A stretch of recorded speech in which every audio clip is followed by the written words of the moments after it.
បាទសួស្តីបងប្អូននៅក្នុង YouTube បាទថ្ងៃនេះគឺយើងជួបគ្នាទៀតហើយណាបងប្អូនណាបាទអញ្ចឹងសម្រាប់ថ្ងៃនេះគឺបងប្អូនមានតម្រុយឆ្នោតដើម្បីចែកជូនពុកម៉ែបងប្អូនយកទៅផ្សងសំណាងបាទជាប្រចាំថ្ងៃណាបងប្អូនបាទអញ្ចឹងទេសម្រាប់ថ្ងៃនេះគឺបងប្អូនមានលេខល្អៗដើម្បីចែកជូនពុកម៉ែបងប្អូនទាំងអស់គ្នាបាទអញ្ចឹងទេសម្រាប់បងប្អូនអ្នកដែលគាត់ចូលមើល YouTube អ្នកថ្មីណាបងប្អូនណាដូចបងប្អូនបានការរំលឹកទៅដល់បងប្អូនបាទមុនសម្រាប់អ្នកដែលគាត់អត់ទាន់បាន Subscribe បាទជួយ Subscribe ផងដើម្បីទទួលបាននៅវីដេអូដែលបងប្អូនផុសថ្មីបាទបើសិនជាអ្នកគាត់ Subscribe ហើយជួយចុច Like ផងណាបងប្អូនណាបាទចុច Like ដើម្បីជាការលើកទឹកចិត្តដើម្បីឲ្យបងប្អូនហ្នឹងបាទបានធ្វើតម្រុយឆ្នោតចែកជូនបងប្អូនយកទៅផ្សងសំណាងបន្ថែមទៀតបាទអញ្ចឹងសម្រាប់ថ្ងៃនេះគឺបងប្អូនបានរៀបចំបាទការធ្វើតម្រុយរបស់បងប្អូនរៀបរួចរាល់ហើយអញ្ចឹងបងប្អូនអាចទៅទស្សនាជាមួយបងប្អូនបានបន្តិចទៀតមុននឹងមកមើលនៅតម្រុយដែលបងប្អូនធ្វើយើងនៅផ្ទៀងផ្ទាត់បាទលទ្ធផលកាលពីម្សិលមិញបន្តិចណាបងប្អូនបាទបងប្អូនសម្រាប់លទ្ធផលកាលពីម្សិលមិញគឺបាទម៉ោង4និងម៉ោង6បាទលទ្ធផលដែលបងប្អូនបានទម្លាក់នៅលើបាទអេក្រង់នេះចឹងទេបងប្អូនណាដែលគាត់អត់ទាន់បានដឹងលទ្ធផលគាត់អាចមើលលទ្ធផលនៅលើអេក្រង់នេះ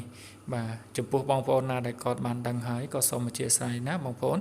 ព្រោះបងប្អូនបាទតម្រុយឆ្នោតបងប្អូនភាគច្រើនគឺបងប្អូនដាក់លទ្ធផលឲ្យបងប្អូនគាត់បានដឹង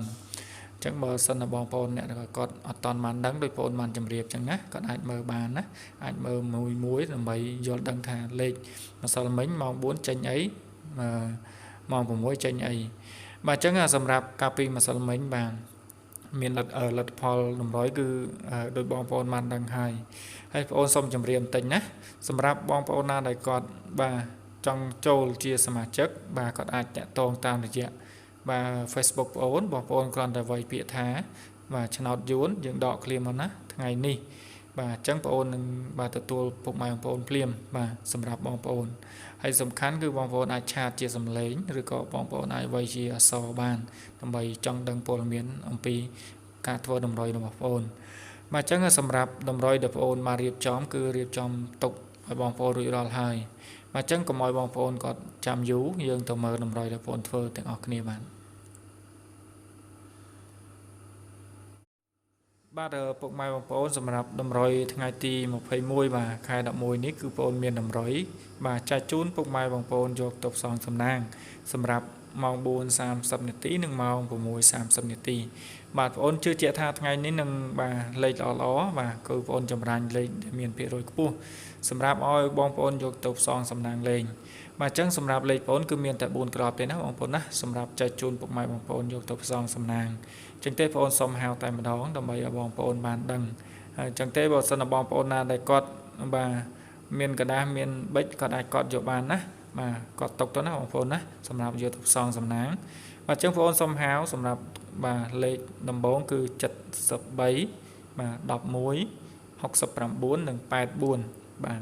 ហើយសម្រាប់លេខអូខ្ទង់ថ្ងៃនេះគឺមានអូខ្ទង់10បាទអូខ្ទង់8បាទហើយសម្រាប់លេខ3ខ្ទង់វិញគឺបាទមាន5 11បាទ8 42បាទគឺមាន2ក្របដូចគ្នាសម្រាប់លេខ3ខ្ទង់បងប្អូនអាចគុណត្រឡប់បាទយើងបូកប៉ុសផងណាបាទគុណត្រឡប់ងាយស្រួលគឺថាលេខណាដែលចេញសម្រាប់លេខ3ខ្ទង់ហ្នឹងគឺយើងបានត្រូវទាំងអស់គ្នាបាទអញ្ចឹងសម្រាប់តម្រុយដែលបងប្អូនធ្វើសម្រាប់ថ្ងៃនេះបាទគឺមានប៉ុណ្ណឹងណាបងប្អូនបាទអញ្ចឹងយើងជួបគ្នានៅវីដេអូក្រោយទៀត